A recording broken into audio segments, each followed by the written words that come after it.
The reflection staring back at me looked like a stranger.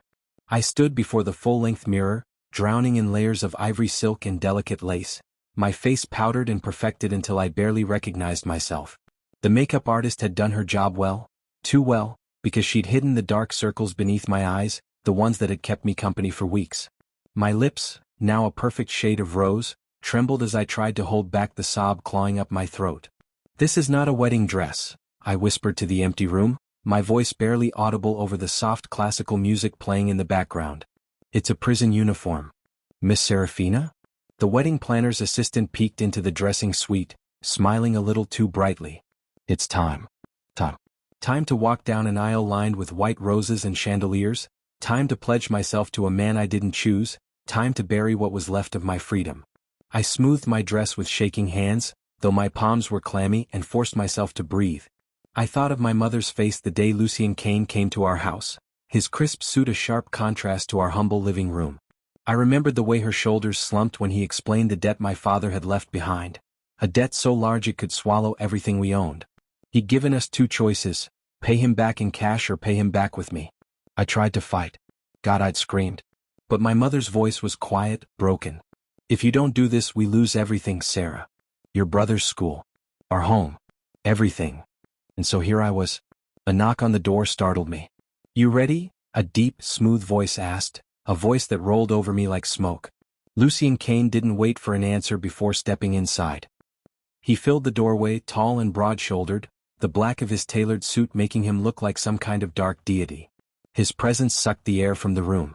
His jawline could cut glass, his dark hair slicked back with precision, his silver cufflinks gleaming under the chandelier light. "Lucien Kane, the man who owned my future." "Everyone is waiting," he said, his tone as flat and unbothered as if we were late for a business meeting, not our own wedding. I turned away from him, my fingers curling into the skirt of my gown. "You're not supposed to see me before the ceremony," I said stiffly. "Tradition doesn't interest me," he replied, stepping closer. His polished shoes were silent against the marble floor.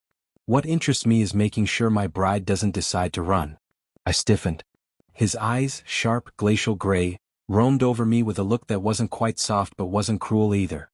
"You look appropriate." Appropriate. Not beautiful. Not radiant. Appropriate. "Thank you," I said tightly, refusing to let him see me cry. He moved closer until there was barely a foot between us, and for a terrifying second I thought he might touch me. Instead he bent his head slightly, his voice lowering. "You can hate me all you want, Seraphina," he murmured, and I shivered at the sound of my name in his mouth, "but you will walk down that aisle. And you will say, 'I do.'" My throat went dry. "And if I don't?"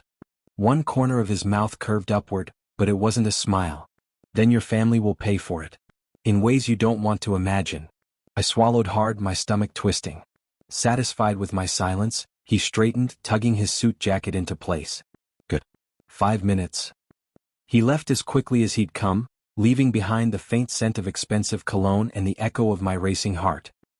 The chapel was a masterpiece of wealth, a grand hall dripping with white orchids and crystal chandeliers. Golden light poured through stained glass windows, bathing the aisle in a heavenly glow that mocked the darkness twisting inside me. As the music swelled, I took my first step forward. Each click of my heels echoed like a death toll. Every eye turned toward me. Guests, shareholders, politicians, people from Lucien's glittering world, watched with polite interest, not knowing that the bride they were admiring was a prisoner. But my gaze locked on one person. Lucien.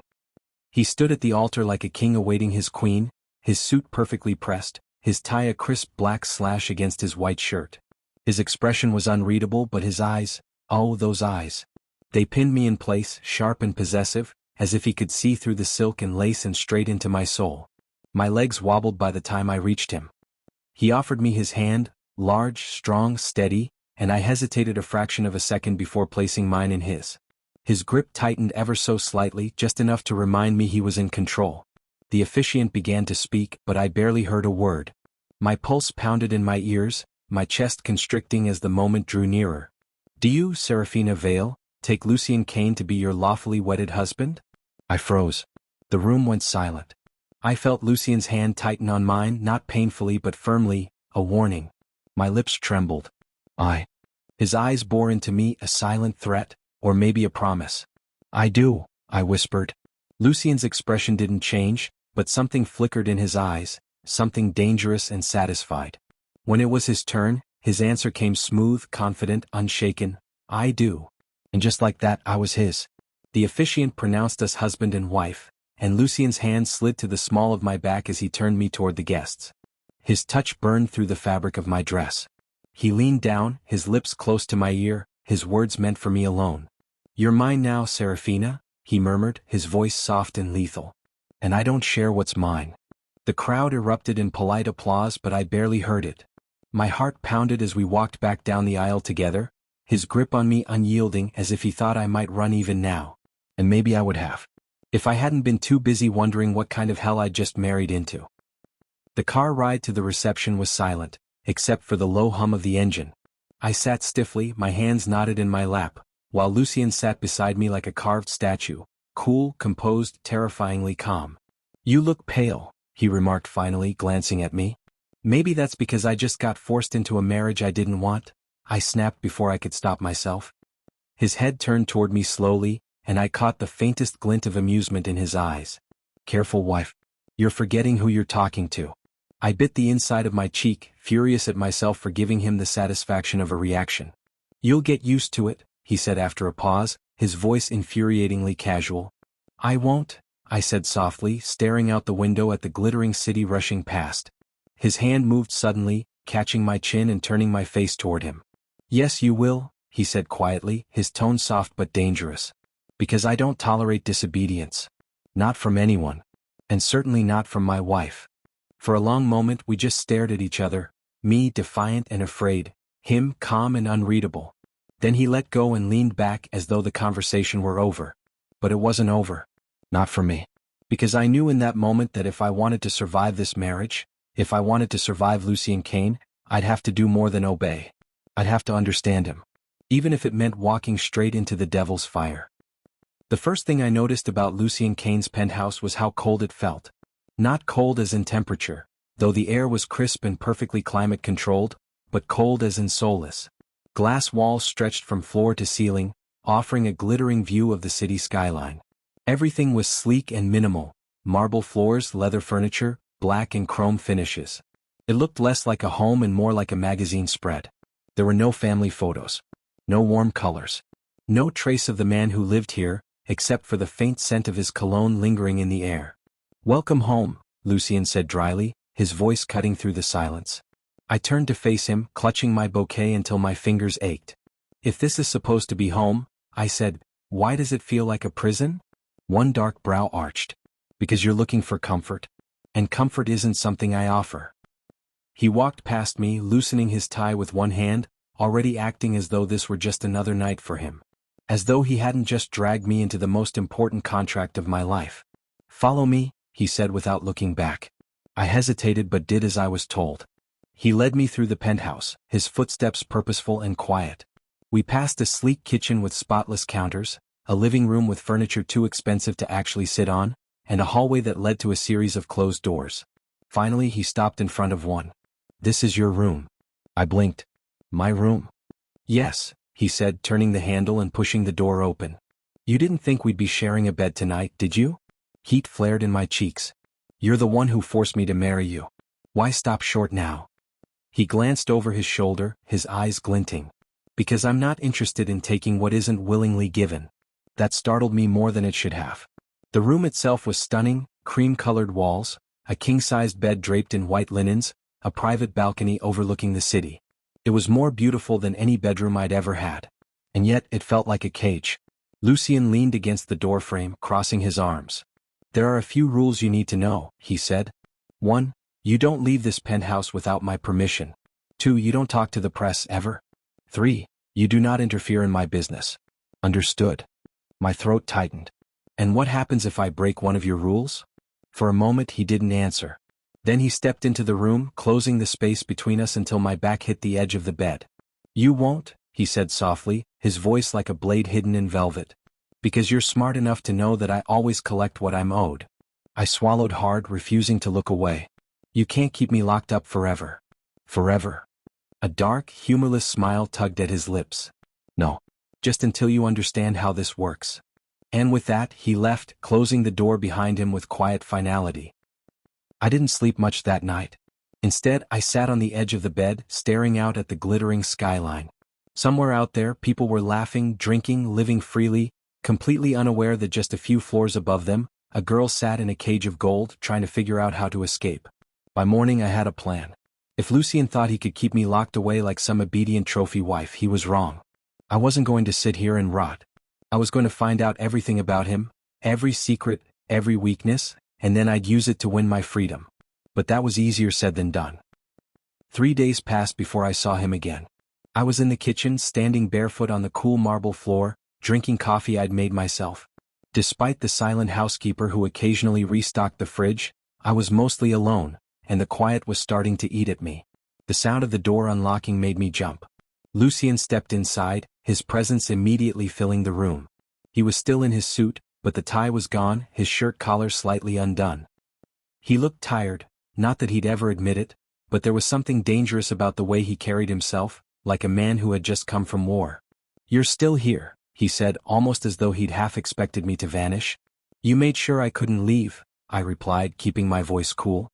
He studied me for a long moment, then crossed the kitchen and poured himself a drink. "Whiskey. Me." At 11 in the morning. "Are you always this pleasant?" he asked, "or do I just bring out the best in you?" "You kidnapped me," I shot back. "I married you," he corrected smoothly. "Against my will." His eyes sharpened. "You said I do. Because you threatened my family." He didn't flinch. "And you made a choice." I slammed my cup down on the counter. "You're a monster." His jaw tightened, but he didn't raise his voice. Instead, he stepped closer, close enough that I could see the faint scar running along his jawline, the shadow of stubble on his throat. "You think I don't know what I am?" he asked quietly. I froze. He took a slow sip of his drink, his eyes never leaving mine. "I'm exactly what this world made me. Ruthless. Merciless. Dangerous. And now you're part of it." There was something raw in his voice, something that made my anger falter for just a second. But then he turned and walked away, leaving me in the kitchen with my heart pounding. That night, curiosity got the better of me. Lucien had left for another one of his endless meetings, and I found myself wandering through the penthouse, searching for clues about the man who now controlled my life. His office was at the far end of the hall, all dark wood and glass, lined with shelves of books and files. I hesitated for only a moment before stepping inside. I opened drawers, rifled through papers, scanning financial reports I barely understood. But one file caught my attention, a thin folder with a single photo clipped to the front. It was Lucien, years younger, standing with 2 other men. The men were crossed out in red ink. My stomach twisted. "What do you think you're doing?" The voice behind me made me spin around, the file slipping from my hands. Lucien stood in the doorway, his expression unreadable, but his eyes were ice cold. I wasn't." "Don't lie to me," he said softly, dangerously. I took a step back, my pulse hammering. "I was just curious." He crossed the room in 3 long strides, picking up the file and setting it back in its place with deliberate calm. "Curiosity," he said, turning to face me, "is a dangerous thing in this house." His voice was quiet, but it sent a chill down my spine. "If you want to play with fire, Seraphina," he murmured, stepping close enough that I could feel the heat radiating off him, "don't cry when you get burned." He brushed past me, leaving me standing in the center of the room, my breath coming fast. And for the first time since I married him, I felt something I hadn't expected to feel at all. Not fear. Not anger. But something far more dangerous. Intrigue. The folder haunted me. I couldn't stop thinking about it. The photo of Lucien, the 2 men with their faces crossed out in red ink. What did it mean? Business rivals? Betrayers? Dead men? I barely saw Lucien for the next 2 days. He was gone before dawn and returned long after midnight, smelling faintly of whiskey and smoke. When he was home, he barely spoke to me, which should have been a relief. But instead, it only made me more curious. And that curiosity grew into an obsession. I began to watch him more closely, the way he adjusted his cufflinks when he was thinking, the way his expression hardened when he read certain messages on his phone. There was a tension in him that no expensive suit could hide, like a coil wound too tightly. I wasn't sure when I started to want to understand him. Maybe it was just survival instinct. Knowing your jailer's mind was the first step to finding the key. Or maybe it was something else. Something far more dangerous. It was late afternoon when the first crack in the cage appeared. I was sitting on the balcony, the cool breeze lifting my hair, when the housekeeper entered the living room and said quietly, "There's a man here to see you, Mrs. Kane." My stomach tightened. Nobody ever came here for me. I stepped inside cautiously, and froze. A man I didn't recognize stood in the middle of the living room, his suit as expensive as Lucien's but worn with a different kind of arrogance. He was handsome in a slick, sharp-edged way with a smile that didn't reach his eyes. "Seraphina Vale," he said smoothly, using my maiden name like it was a weapon. "Or should I say Mrs. Kane?" "Who are you?" I asked warily. He gave a small bow. "Call me Adrian. I was an associate of your husband's. Once upon a time." My fingers curled against my side. "What do you want?" "To help you." I almost laughed. "I doubt that." But he kept smiling a little too calmly. "You didn't marry him willingly. You want out. I can give you that." I took a slow step back. "And why would you do that?" "Because Lucien Kane has taken too much from too many people," Adrian said, his voice suddenly colder. "It's time someone took something back." He reached into his jacket and pulled out an envelope, setting it on the coffee table. "There are documents in here. Things your husband doesn't want anyone to know. Give them to me and you can walk away. Clean. Free." My breath caught. "If I do that, what happens to him?" Adrian's smile widened. "He loses everything. Which is exactly what he deserves." He turned to leave, pausing at the door. "Think about it, Mrs. Kane. You're not his partner. You're his possession. Don't you want your freedom back?" And then he was gone, leaving the envelope sitting like a snake on the table. I didn't touch it for hours. But eventually, my curiosity got the better of me. Inside were copies of contracts, bank statements, and, most damningly, a police report. My hands shook as I read it. Lucien's parents had been killed in what had been ruled a robbery gone wrong. But the report suggested otherwise. The names of 2 suspects were listed. My stomach dropped when I saw them. They were the same men from the photo. And then I noticed something else, a handwritten note in the margin, not by the police but by someone else. Both eliminated. Debt paid. I dropped the paper like it burned me. Eliminated. God, what kind of man had I married? That night, when Lucien came home, I couldn't look at him the same way. He stood in the doorway of my room, loosening his tie, his sharp eyes sweeping over me. "You've been quiet lately." "I've been thinking," I said carefully. "About what?" "About you," I admitted, meeting his gaze. For a moment, something unreadable flickered in his eyes. Then he stepped inside, shutting the door behind him. "You shouldn't do that," he said softly, his voice like silk over steel. "Why not?"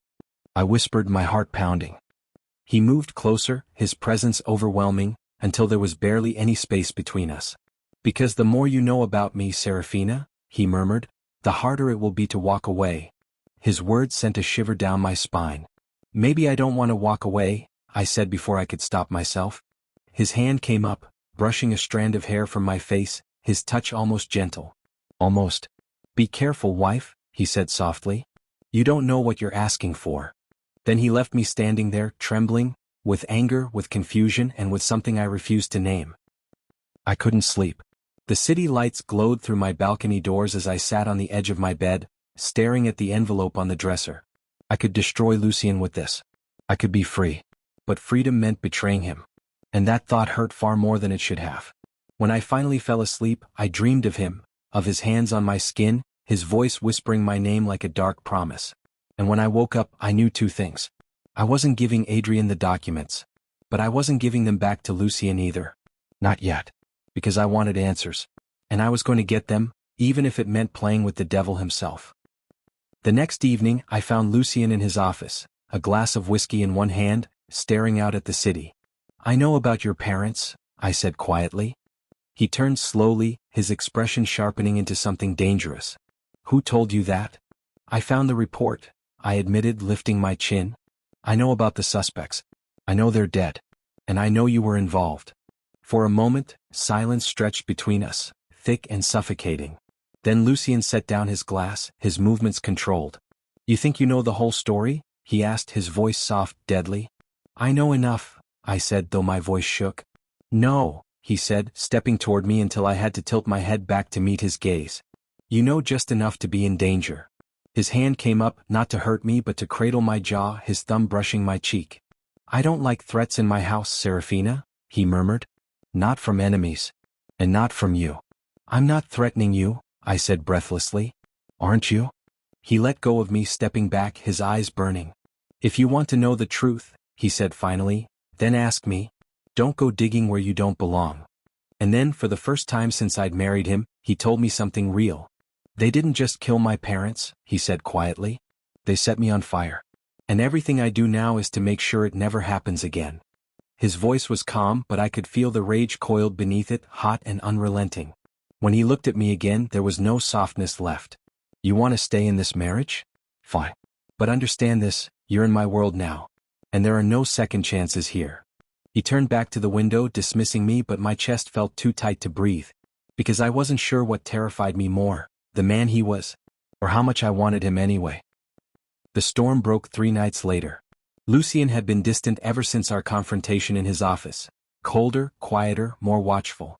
The tension between us was electric, charged with something I didn't dare name. But then Adrien struck. It started with the sound of shattering glass. I was in the kitchen making tea when the alarm blared and the housekeeper screamed.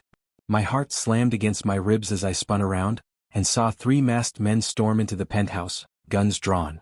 Get down, one of them shouted, grabbing me by the arm. I struggled, kicking and clawing, but he dragged me toward the living room just as Lucien burst through the front door. He froze when he saw me. Let her go, he said, his voice like ice. The man holding me laughed, pressing the barrel of his gun to my temple. Hand over the files, Kane. Or the girl dies. My breath came in sharp, shallow gasps. Lucien's face didn't change, but his gray eyes turned deadly. You're making a mistake. Adrien says you've made plenty of those, the man sneered. Adrien. So this was his doing. Lucien's gaze flicked to me for just a fraction of a second. But in that look was a question, unspoken but clear. Did you betray me? No, I whispered fiercely, shaking my head. I didn't. Something shifted in his face. Then everything happened at once. Lucien moved like a predator, fast and precise, grabbing the nearest piece of furniture, a heavy crystal decanter, and hurling it at the man holding me. The glass shattered against his shoulder, and I ducked just as Lucien lunged, disarming him with brutal efficiency. Gunfire erupted. I dove behind the couch, my ears ringing, heart hammering as chaos exploded around me. Lucien fought like a man possessed, each movement controlled, deadly, and when it was over, 2 of the intruders were on the floor, groaning, and the 3rd had fled. Lucien's chest rose and fell, his white shirt splattered with blood, not his. He turned to me, his expression unreadable. Are you hurt? I shook my head, too shaken to speak. His hands came down on my shoulders, strong and steady. Look at me, Seraphina. I did, and for the first time I saw something raw in his eyes. Not rage. Not control. Fear.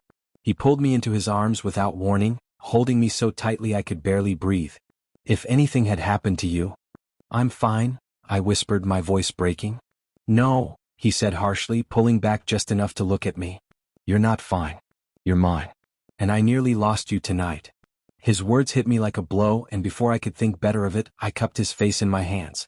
Then stop treating me like a prisoner and start treating me like your wife. For a moment he just stared at me, breathing hard. Then his mouth crashed against mine. The kiss was fierce, desperate, a collision of anger and longing. My fingers tangled in his hair as his hands gripped my waist, pulling me flush against him. For the first time since this nightmare started, I didn't feel like his captive. I felt like his equal. When he finally pulled back, his forehead resting against mine, his voice was rough. I married you because I wanted you, Seraphina. The debt was just an excuse. You were always the endgame. Something in my chest twisted. Then trust me, I said softly. Let me in. His eyes searched mine, and this time he didn't look away. The next morning we faced Adrien together. Lucien tracked him down to one of his private clubs, dragging me along despite my protests. I half expected bloodshed, but what happened was worse. Lucien cornered Adrien in front of his men, his voice calm, almost pleasant. You came into my house. You threatened my wife. You made this personal. Adrien sneered. You always did think you could scare everyone into obedience. Lucien didn't flinch. Not scare. Erase. And then he struck.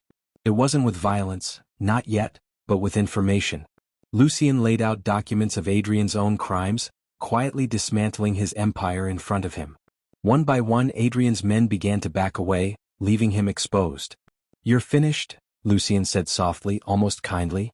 Walk out of here alive while I'm feeling generous. Adrian's face twisted, but he left, and I knew, somehow, that Lucien had just spared his life for my sake. When we were finally alone, Lucien turned to me, his expression unreadable. "You could have taken Adrian's deal," he said quietly. "Why didn't you?" I took a deep breath, stepping closer until I was standing right in front of him. "Because somewhere along the way I stopped wanting to be free of you."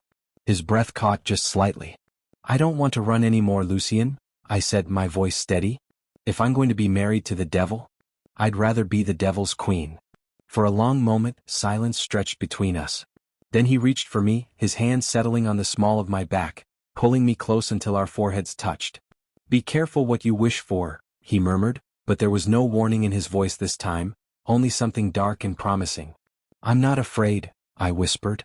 His mouth curved into the faintest, most dangerous smile I'd ever seen. "Good.